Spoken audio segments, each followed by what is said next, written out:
The winter of 1942 pressed down like a heavy shroud over the shattered city of Stalingrad. Smoke clawed at the gray sky, and the earth trembled with each thunderous strike of artillery. Streets that had once echoed with the laughter of children and the footsteps of workers now lay in ruin, reduced to rubble and dust.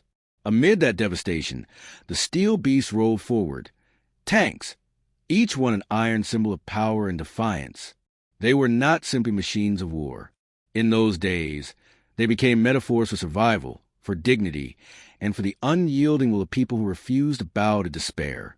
To understand the tank battles of Stalingrad, one must see beyond the cold statistics of armor thickness, gun calibers, or engine horsepower.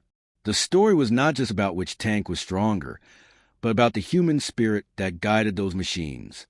Soldiers from every corner of the vast Soviet Union, many of them young, untrained, and terrified, climbed into cramped turrets and braced themselves for battles in streets lined with debris. On the other side, German crews advanced with the confidence of their Panzer divisions, believing their mechanical superiority could crush the will of the defenders. Yet in the broken city, numbers and technology told only part of the story. Stalingrad became a place where courage, sacrifice, and resilience transformed the balance of power. The German Panzer IV, sleek and formidable, arrived in Stalingrad as a symbol of force that had swept across Europe. Its long-barreled gun and strong frontal armor carried an aura of invincibility. Against it stood the Soviet T-34, a tank often described as simple, rugged, even crude by comparison. But to the men who fought in it, the T-34 was more than steel plates and rivets. It was hope on tracks, with wide tracks that allowed it to maneuver through the snow and mud, with sloped armor that deflected shells. The T-34 spoke to the ingenuity of a people determined to defend their land. Inside those tanks sat men who had little training but carried immense determination, men who saw in every clash not just survival, but the chance to preserve their homes, their families, their dignity. Imagine the streets of Stalingrad in those bitter months. Rubble piled high, broken walls casting shadows, and fires smoldering in the ruins. The tanks did not fight on open plains, where speed and maneuver might decide the battle. Here, they crept cautiously through narrow alleys, their treads grinding over bricks and bones alike. Each corner could hide an ambush.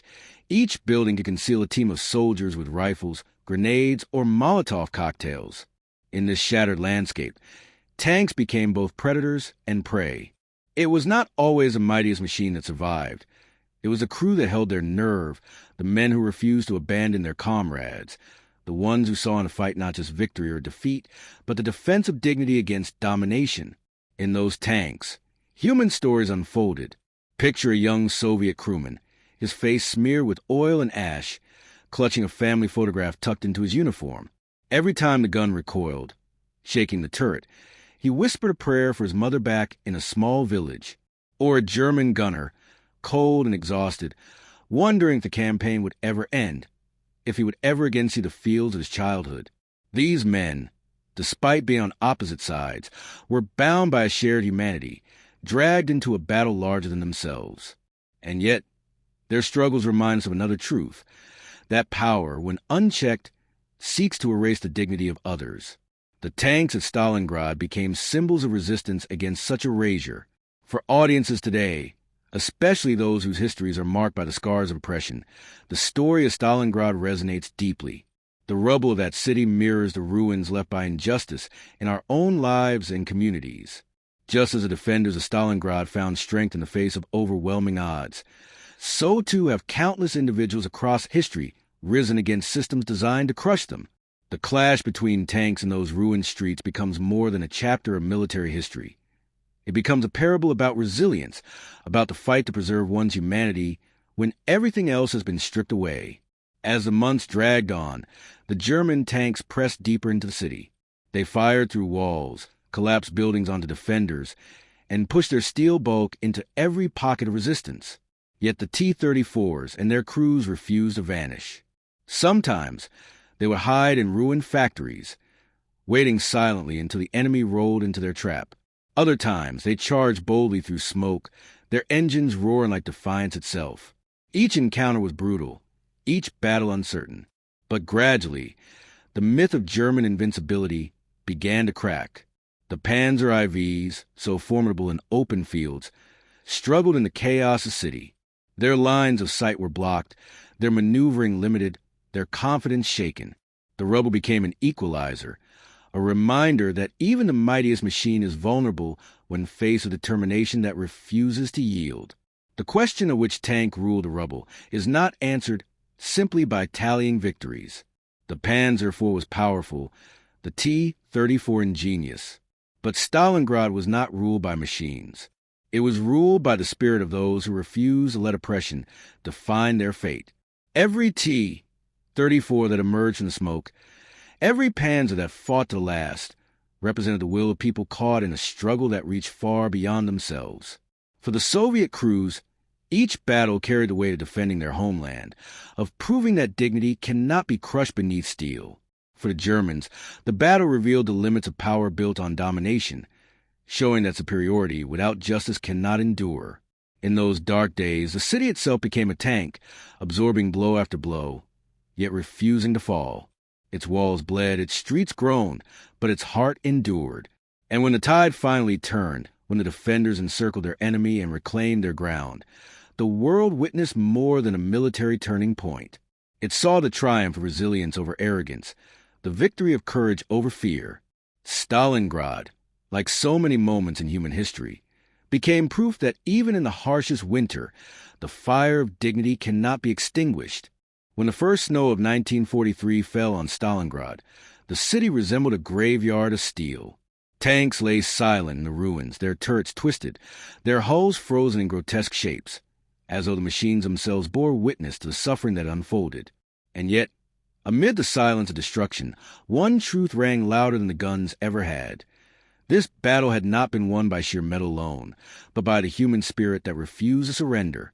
The T-34 emerged from the rubble, not only as a symbol of Soviet resilience, but as a symbol for all people who have had to fight for dignity in the face of overwhelming odds. Its simplicity, often mocked by opponents, proved to be its strength.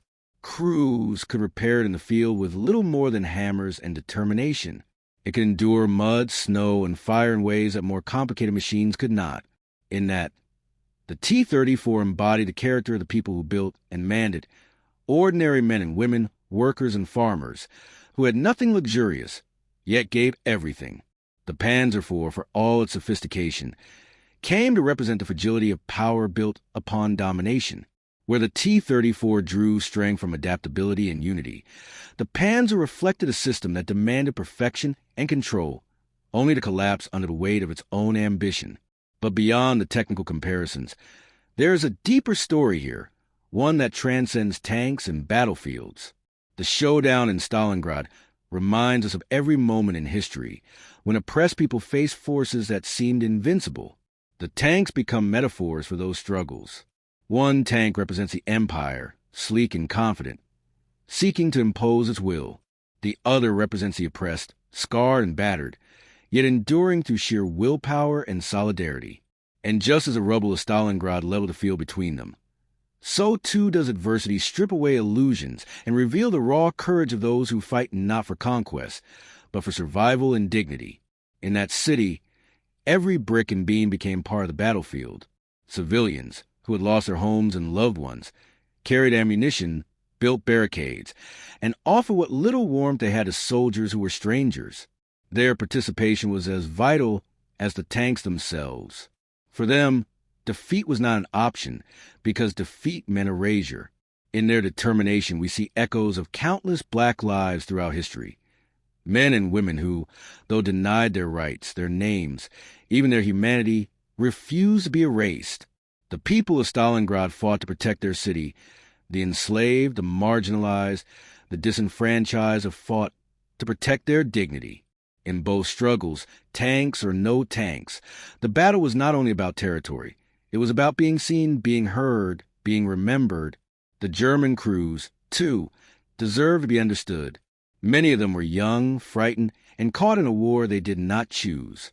Their tanks rolled forward not because they sought conquest of themselves, but because they were bound to a system that demanded obedience. Some fought with conviction, others with resignation. And yet, as history unfolded, Their story became one of tragedy, proof that those who serve injustice, even unwillingly, are often consumed by it. The ruins of Stalingrad swallowed their ambition, and with it, the illusion that domination could last forever. For modern audiences, this serves as a warning.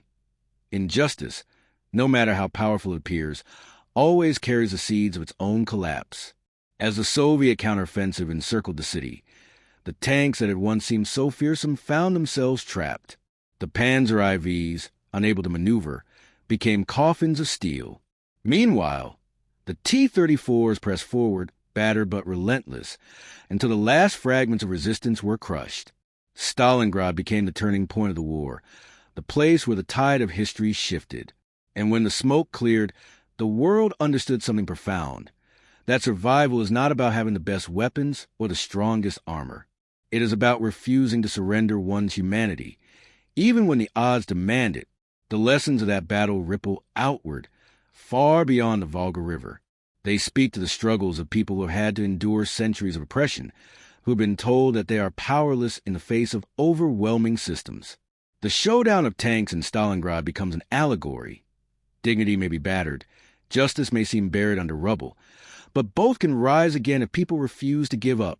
And just as the T-34 emerged from the ruins to rewrite the course of history, so too have marginalized communities across the world rewritten history through their endurance and their insistence on being seen as human. There is pride in this story, but it is a pride tempered by sorrow. The victory at Stalingrad came at the cost of millions of lives.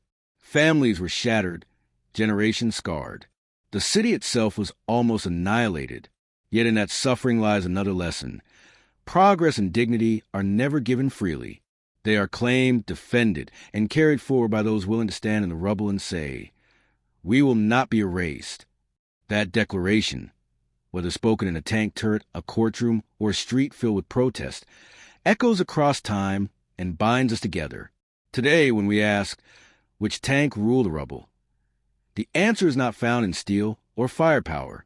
The T-34 proved itself adaptable and unbreakable, yes, but the real victor was a spirit that lived inside those tanks. The will of ordinary people, defending their right to exist, ruled the rubble.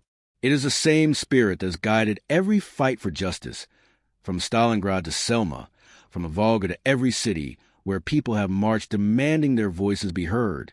Machines rust, empires fall, but the dignity of the human spirit endures. So let us remember Stalingrad not only as a clash of armies, but as a reminder of what it means to resist. When the world tells you that you are outnumbered, when the system tells you that you are powerless, think of those young men and women who stood among the ruins with nothing but determination and the hope of survival. Think of the T-34 grinding forward through smoke and snow, not because it was invincible, but because the people inside refused to surrender. And think of how every struggle for justice, every cry for dignity, is another Stalingrad, a battle fought in rubble against odds, with courage as the only true weapon. The story of Stalingrad teaches us that the question is never simply about who had the stronger machine. The real question, the one that defines history, is who had the stronger spirit. And in the winter of 1942 to 43, amid the shattered bricks and burning streets, the answer was written in steel and blood and memory. It was not the tank with the thickest armor that ruled the rubble. It was the people who carried within them the unshakable belief that dignity cannot be destroyed. And that truth, born in the fire of Stalingrad, continues to light the path for all who fight against oppression today.